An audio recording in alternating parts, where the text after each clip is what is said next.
원숭이가 기질이 있잖아요. 그래서 술을 먹으면 빙의가 잘 된답니다. 그래서 원숭이들이 극도로 조심해야 될 게 술이다. 대신에 내년에는 좋은 얘기를 또 한 가지 해야 돼. 말띠해운의 원숭이하고는 우리가 이제 상극이 아니라 상합을 이루는, 어떻게 보면 재물궁이 이렇게 좀 벌어지는. 반갑습니다. 천공개비 신당 보아만 신입니다. 반갑습니다. 네, 선생님 안녕하세요. 네. 네, 원숭이띠 운세를 제가 선생님한테 한번 여쭤보려고 해요. 네. 이 원숭이띠들의 평생 운세가 어떤지, 그리고 또 앞으로 어떻게 사실 건지 좀 네. 그런 거에 대해서 좀 선생님 좀 말씀해 주시면 감사하겠습니다. 자, 우리가 이제 원숭이띠들이 의외로 저번에도 제가 말씀드렸는데 기질이 강해요. 남자나 여자나 지는 꼴을 못 봅니다. 그리고 이게 이제 보면 원숭이가 체형이 크지 않아요. 고릴라나 막 큰, 되게 보면 포유류 뭐 전매기는 인간하고 가장 비슷하다고 하지만 이 원숭이들의 기질이 모성애, 부성애가 다른 사람보다 진해요. 내가 뼈를 갈아서라도 자손을 살려야지 하는 게 이게 굉장히 큰 띠거든요. 그런데 또 냉정하게 쉽게 말하면 내가 이제 그 원숭이가 새끼 버릴 때 보면 아주 냉정하게 갖다 버리고 그냥 가버리잖아요. 그래서 부모님하고의 인연이 없는 게 또 원숭이띠예요. 그러다 보니까 실질 사람들한테 정을 줬다가 뺨을 맞는 경우도 있고, 또 근데 이분들이 대인관계라 그러죠. 대인관계는 아주 잘하세요. 근데 이 지금 아까 얘기 드렸듯이 가족한테 충실한 면이 있는 분도 있고 아닐 수도 있지만 자손한테 굉장히 끔찍하지만 그 자손이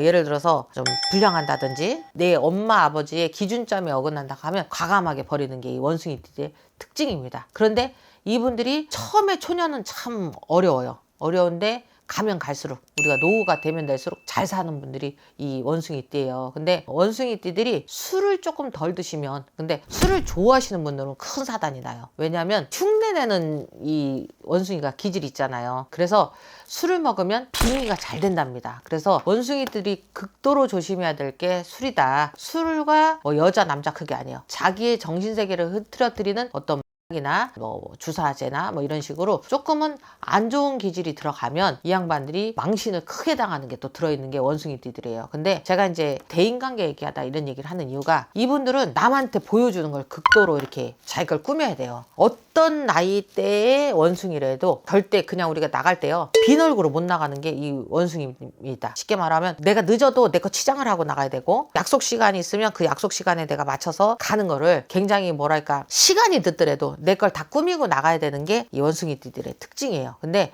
다 똑같을 수는 없겠죠. 왜냐하면 사람마다 성질도 틀리듯이 어떤 모양새도 틀리거든요. 근데 대중적으로 그렇다라고 얘기를 드리는 거고, 다만 전체적으로 봤을 때 원숭이띠들은 어떤 고집이나 다 고집이 있어요. 근데 특히 원숭이띠의 고집이 유별나는 게 뭐냐면, 목표점이 저기야. 그러면 내가 그 저기를 향해서 수단과 방법을 안 가리고 내 앞에 있는 사람을 쳐다보고 바라보면서 가지를 못하는 약간의 승부욕이 굉장히 발달되어 있는 게 원숭이띠의 특징이에요. 그런데 지금 59수 되는 이 원숭이띠하고요, 47이 되는 이 원숭이띠들은요, 그나마 이 우리가 이제 무신생 원숭이들은 탄탄해요. 이제 살아가는데 힘들지 않았습니다. 고생을 많이 했으니까. 근데 47살의 경신생의 운 자체가 실은 죽을 고비를 넘어갖고 넘어와요. 그러니까 재물도 재미없어, 또 사람도 재미없어, 인간의 풍파가 들어와. 지금이 딱 어떻게 보면 80세 운에 반에 들어가가지고 뛰어넘게 하는 운이거든요. 그래서 실질 경신생의 이 운 자체가 밥을 먹고 살기가 어려울 정도로 내가 공공해질 수도 있다라고 얘기합니다. 그리고 또 의외로 경신생들이 신가물들이 많아요. 신가물이, 우리가 신가물이 뭔데라고도 얘기할 수 있지만 무당신만이 신이 아닙니다. 예를 들어서 정치하시는 분도 달변의 신이니까 우리가 구슬할 때 그래요. 말문 할아버지, 글문 할아버지 뭐 이렇게 얘기를 하거든요. 근데 말문 대신 글문 대신 하는데, 글을 잘 쓰는 작가도 될 수 있고요, 또 말을 잘하는 아나운서도 될 수 있는 게 이 경신생들의 기운이에요. 그런데 이 양반들이 한번 신의 기운을 잘못하면 약간 바보처럼 살아요. 그래서 꼬장꼬장한 성격 대신에 조상의 가물이 따라 들어오면, 그러니까 우리가 종교인이라 그러죠. 어떻게 보면 목사님, 뭐 신부님,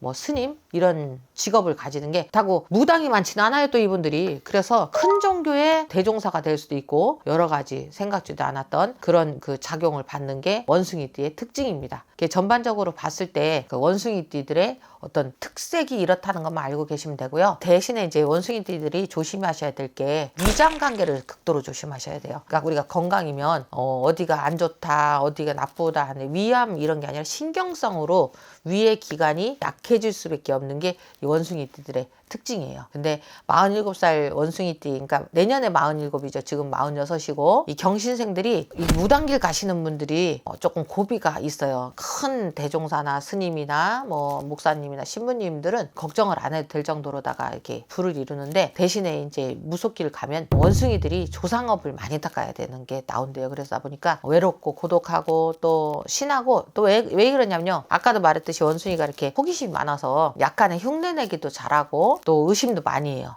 그래서 남을 잘 믿지는 않는데, 또 이분들이 한 번 믿으면 진짜 옹골하다 그러죠. 이렇게 다 하나밖에 몰라서 그거밖에 모르는 그런 성향을 가져요. 근데 이분들이 어떻게 보면 그 과정에서, 신을 믿어가는 과정에서 좀 자신감이 많이 이렇게 빠져나가 있는 그런 형태가 되기 때문에, 내가 좀 찾아가는 길만 돌을 잘 닦는다 생각하시고 신감을 가시면 그건 또 하나의 방법으로 찾아갈 수도 있대요. 자, 내년 운이에요. 우리가 내년에 47의 성주운이 들어옵니다. 항상 제가 성주운 하는데, 남자 성주운이 들면은 사업을 열어가려고 생각을 하고요, 여자 성주운이 들어오면 내가 집을 늘리려고 생각한대요. 그러니까 사업과 집을 늘리는 건 많이 틀립니다. 근데 이분들이 또 부동산에 관심도 많아요. 그러다 보니까 내가 하고 있는 거에 대한 만족감을 느끼기보다 벌리고 싶어 하는 게 많고, 이분들이, 남자분들은 굉장히 철두철미하게 계산을 하고 사는데, 여자들은 조금 일을 잘 저지르는 게 이 경신생들의 특징이에요. 그러다 보니까 내년 전반적인 운수는, 몸이 아팠던 사람은 약간의 고비가 들어올 수도 있지만 49살까지는 그래도 병치레가 넘어간다라고 얘기를 합니다. 근데 이제 내년에 47인데 무슨 49을 얘기하냐 그러는 게, 왜냐하면 이게 성주운에서 살려도 주지만 아프게도 할 수 있는 게 경신생들의 운이에요. 47수의 운. 대신에 내년에는 좋은 얘기를 또 한 가지 해야 돼. 말띠해운의 원숭이하고는 우리가 이제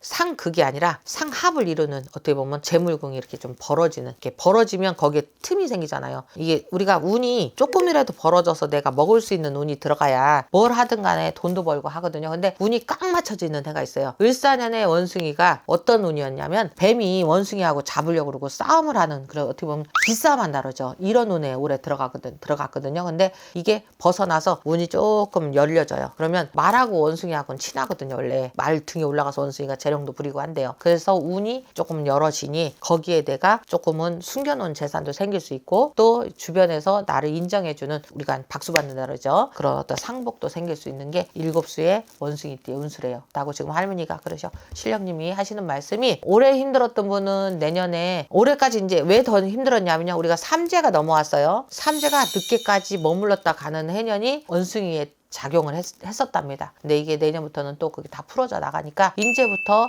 쓰나미에 가방을 잃어버렸으면 그 가방을 새로 사서 내 보따리를 짊어지고 떼어가는 운수로 간답니다. 그러니까 운수가 나쁘지 않으니까 노력하시는 일에 어떤 성취, 성사 이런 게 많이 될 수 있답니다. 자, 여기까지 하겠습니다. 감사합니다.